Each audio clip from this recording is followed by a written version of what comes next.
Well, I must have done a pretty good job changing my engine coolant yesterday because I traveled down this road and my fan didn't start both times that I looked at it, and it was working yesterday, the fan, right?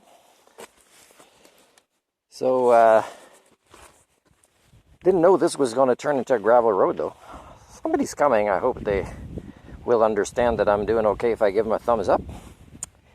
Hey, speaking of gravel road, just to do a follow-up of a conversation I had today, is when I watch myself singing that True Love Travels Down a Gravel Road, I kind of get turned on. Makes me feel like driving my motorhome down a gravel road and get lucky with a dudite. But anyways, I'm going to do a vlog 1 week early related to who the hell is this Martin Pariseau dude. And here's where I am. And also doing this road for the first time. At one time there's a curve to the left, and then suddenly you're looking at two mountains. And these mountains is in between them. It kind of looks like a big gigantic asshole. And I want to... All good, I'm all good. Thank you. And guess what I was thinking to myself when I saw what looks like a gigantic asshole between the two mountains is, oh, you would know, Martin. You have a gigantic asshole that looks like that. And then, you know, I didn't know how to respond to that, what my comeback would be. Because, you know, like, that guy would win any public debate, I think.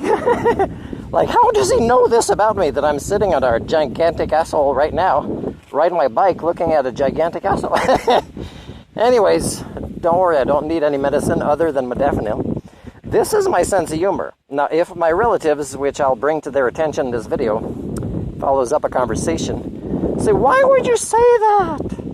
And why would I not say that when it makes me laugh? And there's nothing that this can hurt me with, because I'm a human being who doesn't have any secrets about his asshole, right? So anyways, yeah, so when I was younger, okay, I spent a lot of time thinking that people didn't know about. And I'm talking about way before there's the internet. And in that time, what was my thinking? Well, like I told today, like when a child has something to say and doesn't have the opportunity to say it, or it wouldn't go well for them to say it, is it would actually be that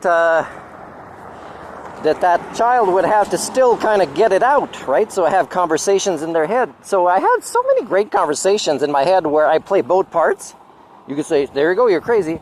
Well, Isaac Asimov played both parts when he wrote awesome stories where people had incompatible ideologies, and he represented both sides so well. That's like, he's an award-winning author. So I guess I'm an award-winning thinker, because as I was telling this relative, I mean, even contacting a club in Vancouver, an organization that promotes debate, and just sending a friendly, hey, I'd like to practice. I've never really been in real debate, but I think people kind of easily get intimidated by an Homo sapien, right? Somebody with confidence, especially somebody who has multiple skill sets other than debate and critical thinking, and can therefore get in that person's head, you know, as the asshole that they might be. So, probably why I've never really been in a real public debate. And of course I'd be nervous. Of course I'd be anxious. But would I refuse the opportunity or come up with excuses if somebody said yes one day? Of course not. You can test me on that anytime you want. So all the thinking I've done is coming up with good arguments. And not insulting, but good kind of reason, good logic, good critical thinking.